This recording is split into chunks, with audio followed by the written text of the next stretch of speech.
having me. I'll talk a bit from my experience growing the account management team here at Riskified. I hope some people will find this relevant. I'll be happy to kind of continue the conversation with anybody that does find it relevant afterwards, and I'll leave my email at the end. I'll just say it's great to be a part of this group. I think you have some great people speaking, some of which are friends and colleagues that I've learned from during my time. So thank you for including me, and I hope that some people will find this relevant. So let me dive right in. So just a quick overview of Riskified and kind of who we are. So Riskified works with some of the largest e-commerce companies in the world, and we help them increase conversions and reduce costs through a suite of our products. Our flagship product is our chargeback guarantee solution, through which we help customers increase sales and reduce the chargeback and fraud costs. So just to kind of give a bit of an overview of who we are today, and I won't kind of read through all of these numbers, but today we're a team of over 800 people across the globe. Obviously, very relevant to today's topic, we're extremely proud and happy with our very strong retention rates over the past several years. We work with many large publicly traded companies, and you can see some of the names that we work with here on the right. So, we work with companies like Wayfair and Wish and Ticketmaster, etc. So that's kind of a brief overview of just kind of who we are. I thought what might be relevant, just to give some context for the audience. I know that a lot of people in the audience are in different phases of their growth. And this is kind of just calling out some nice milestones, I think, important milestones on our path to IPO. I won't kind of read every one of them, but I did want to highlight where different milestones of the AM team met us as a company on our growth path. So interestingly, and just to share, we actually started the account management team, I'd say relatively later on. Before that, we always had our customer care team, we call that our customer success team internally, that would work with our clients, that would be more of a reactive type of a relationship and troubleshooting, etc. Obviously, we had, executive sponsorship for our big accounts back then. But we did start our first account management team around about 2015. That was me. I was the first account manager, and it's been great to kind of build things from the ground up since then. If you kind of see, when we hit round about $100 million in ARR, at that time, we were just over a dozen people in the account management team globally. I'll talk about what that means in the next slide, from kind of ratio of revenue to account manager, and what that means on the type of weight that each person carries, and what that means to the type of relationships that we manage. Lastly, I thought one milestone to mention, I know that a hot topic amongst my peers and people that are speaking in this forum is specifically about account management operations. I think that's an extremely important function within growing account management and generally revenue teams. We had our first hire for the dedicated account management operations just over a year ago. Today, that's a team of 2 growing to 3 this year. Before that, we worked with some general resources across the company for our operation resources and needs. And I think that's an important milestone in our growth as a team, and happy to speak about that a bit more later. So I hope this kind of gives a bit of some context to what we'll be talking about. So I guess, who are the account management team here in Riskified? Just to give a bit of an overview. So today, the account management team consists of 35 people globally, and we're looking forward to grow that substantially this year. As I mentioned, the type of service that we have with our clients is very much white glove type of service. We see ourselves as an extension of our clients, of our merchants, and I'll speak about what that means from what's the day-to-day look like for our account managers. But just from a numbers perspective, that does mean that the book of business that each account manager at Riskified could hold is in the millions of dollars in ARR. So that obviously means that we're very hyper-focused. It's a small ratio of number of accounts per account manager, and that influences, obviously, how much we invest in each one of our clients, how much time, etc. And I'm happy to kind of get into that a bit. We today have people across 5 different countries. planning to add local account management presence in an additional 2 to 3 countries this year as well. Kind of spoke about our retention rates, which we obviously extremely happy with in a competitive market. I'm not sure that I completely agree with Edith's intro, if things are easy or not easy. Some is, some isn't, but we'll get into that. I guess to kind of wrap this up, the account management team at Riskified, our mission statement is to deliver increase in value to our merchant. That's our mission statement. That's what we focused on. That's what we care about. And I'll try to talk through how we do that through a couple of important learnings and points in the life cycle of an account in Riskified. Just before we get there, I guess obviously it's important to kind of meet our clients as well and to get a bit of an understanding of who we're working with, so you can kind of see what, if anything, here is also relevant to your context. So if I'm trying to give a high-level overview of the clients that we work with at Riskified, we work with a lot of different departments in our client and our merchant side. We could be working with people from the finance side, from the technology side, from the operation side, and that varies. So that means that an account manager could find themselves working with a developer, with a product owner of the checkout flow for the merchant, and also with a finance person, obviously. So being able to manage a multi-threaded type of relationship with our clients is something that's important for us. That is a part of the position and how we build the team and what we care about in our kind of training and onboarding. To give a bit of color of what does a day-to-day look for us with our accounts, what are the type of things that we're working on with them. So since Riskified's solution is a mission critical piece of our clients' operation, right? We review transactions for them. Without Riskified, it's a crucial component in the online flow. That means that we are a part of many different important tasks, projects that happen on the client side. Just to give some examples, if there's a new product launch for our clients, we're going to be part of that project team. When clients are branching into new geographies, obviously we help them with that and can help them adapt and scale into those new geographies quickly. So we'd be part of that. Obviously, any kind of re-platforming, etc.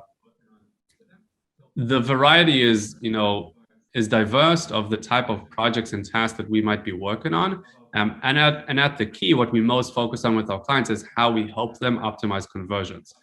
We focused on our ROI, the value that we deliver in them, and I'll also speak about that.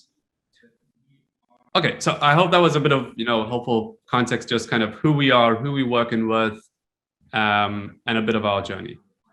It did ask me to kind of highlight a couple of important learnings and things that I put focus on that I think might be applicable to others. The first one I want to talk about is the importance of good onboarding and what are the things that we pay attention to during client onboarding, given our experience.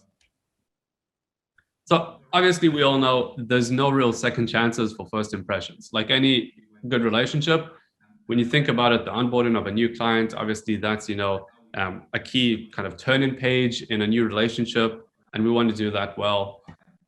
The 4 elements that I keep in mind here and that I think we've learned about are: 1, how do we do the onboarding with the people on the other side as good as possible? Within that, obviously, we're working with the people on the other side. There's nothing more important than our clients and who they are and how we help them. Within that, what we've learned obviously is extremely important is the handovers that we have with sales. If you think about it, typically, obviously, there's a long relationship with the sales team until it gets over to the account management team. What we've done over time is really invested a lot in the type of handovers that we have between the sales team to the account management team. What we strive for is basically for it to be a flawless transition from the client's perspective. So though there's kind of new faces and people, we invest a lot to make sure that we have the information that we've learned about the clients, what they care about, what's their goals, etc., and the metrics from the sales into the account management team. Second one is on the integration. I'm not sure how deep I'll get here. Riskified's product specifically is a very deep type of technology product. That means that the integration with us is an intimate type of integration. That also means that for large accounts, sometimes, there's an element of customizing the integration, obviously. To those of you in the audience that find that, applicable to your world, yeah, you probably know that means that sometimes, there might be kind of a V2 that you leave for the integration post go live. What we pay attention to is obviously there's a lot of different owners in the integration. Mostly there's going to be technical teams, your sales engineers, integrations, etc. At the end of the day, from an account management perspective, we view the ownership on the integration as kind of the last safety net. We have to know what are items that we could enhance in the integration as kind of a V2 post going live. So although there's a lot of different teams involved, at the end of the day, we see the account management team as the ultimate owner. And how we do that to enhance integrations post go live is just an example of that. The next thing I thought is worth highlighting is, the tools and the demo. So obviously, during an onboarding, anybody will tell you about the importance of a demo of your UI to your clients, how you do the demo well, how you get them, understanding of what the functionalities are, to drive future adoption and usage of your product. Very important. We also obviously have, demos of our UI. There's a breadth of knowledge and statistics that clients can kind of take out of Riskified's UI. A part of the functionalities and going through all that, what we pay attention to is how we use the product demo as an additional discovery. And although there's been, a long sales cycle with discovery, etc., we see the demo as a great opportunity to ask questions from the client. So as we go, for example, as we go through, reporting of statistics, it's important for us to learn, okay, these are the metrics that you can kind of gouge from our product. Let's align on the metrics that you cover. Where do you measure them today? We'll talk about reporting functionalities and we'll say, okay, who's going to look into these reportings? Who cares about which aspects of the reportings in your company? And so on and so forth. Obviously, you'll kind of tie the connections to what's relevant to you guys. But we see that as an important kind of discovery point within the onboarding. Last one, on the business side, right? So at the end of the day, a very good onboarding to us is an onboarding that we've also really learned what the client cares about from a business perspective. What are their current goals? Just like what are they focused on? Obviously, there's the reason why they're using us, and you guys will kind of attribute to your world. But in addition to that, we want to just understand, okay, what's top of mind right now? I'll try to explain that through a specific example. So for Riskified, just to give some context, so as I said, with our core product, we review transactions for fraud and approve more transactions than the client would have approved without us. So that's terrific. Through the onboarding, as an example, some things that would be interesting for us to uncover are what are important client segments that the client might be focusing on right now. So for example, they might be branching out to a new geography that right now is kind of important for them to penetrate. They might be, focus on different, margin profile products within their portfolio. They might be focused on a specific product that they've launched recently. From our side, we have the ability to be very tailored in kind of how we maximizing the performance in the segments that they care about. So obviously, for us, a good onboarding is to uncover those additional goals that they might be focused on right now. And instead of just, focusing on what's the local optimization, the global, not local. What's the global optimization that, we're solving for them? We also want to get very localized and understand, okay, what do they care about? The more we understand their current business goals and we can adapt what we do and to be specific for them, in our mind, obviously that's a bit onboarding. So those are kind of a few of the pillars that we focused on during the onboarding. A lot else goes into it, but those are some learnings. Secondly, from my conversation with Edith, we wanted to highlight the importance and maybe also challenges in communicating the ROI to our customers. So Riskified's product and service, is very ROI driven. As I said at the top, we increase sales for our customers, can approve more transactions than they would have without Riskified, and also reduce their costs. And how do we quantify that and show and align on that with our clients is obviously key. When I'm kind of thinking about it, obviously, there's so many KPIs, so many metrics that are so important for all of us. We want to make sure that, we're speaking with the right people, that we have a strong champion, that we multi-threaded within the client's organization, that we have executive engagement, that our product has great, usage and adoption and people logging in. Whatever you guys might be focused more on, you can kind of complete that. So many things on top of everything. Really, we are focused religiously on the ROI that we provide to our clients. All those things are important that I mentioned, but on top of that, in our mind, we are held accountable to the ROI that we deliver to our clients. When that's done, tremendously well, the value is there, the client will be happy, and we can, only progress and expand with them.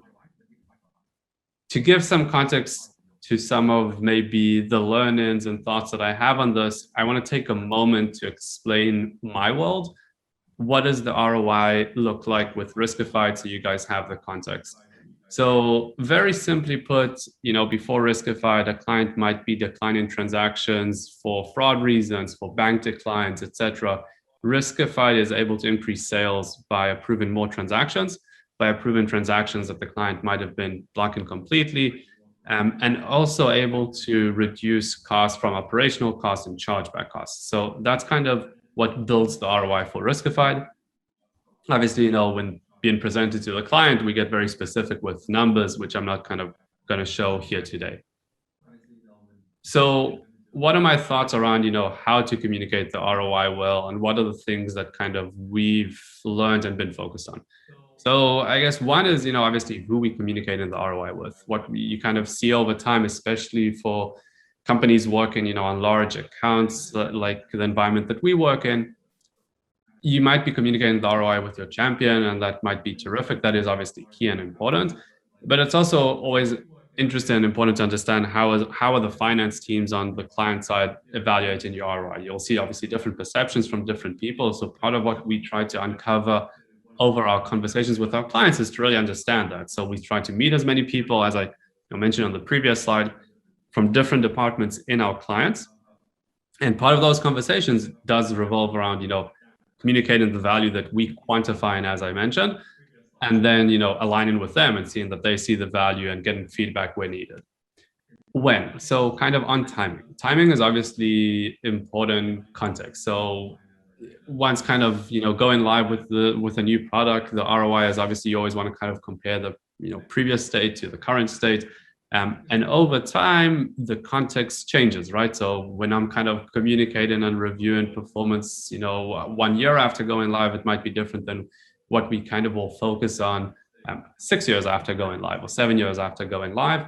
And over time, we strive for, and as I mentioned at the top, this is kind of the mission statement also of my team, to deliver increase in value. So to see how we can kind of show what's changed over the years and how we improving over the years. What have we expanded to together? What projects have we worked on together? How has the ROI changed?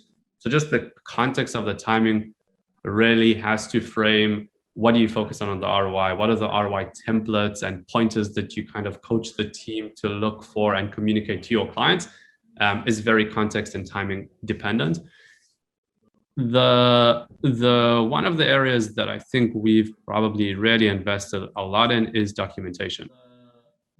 We have very good databases that track the performance metrics and data that we collect from our clients during the sales cycle to really hold ourselves accountable to quantify the value that we deliver into our merchants. As I said, we think that that's extremely important.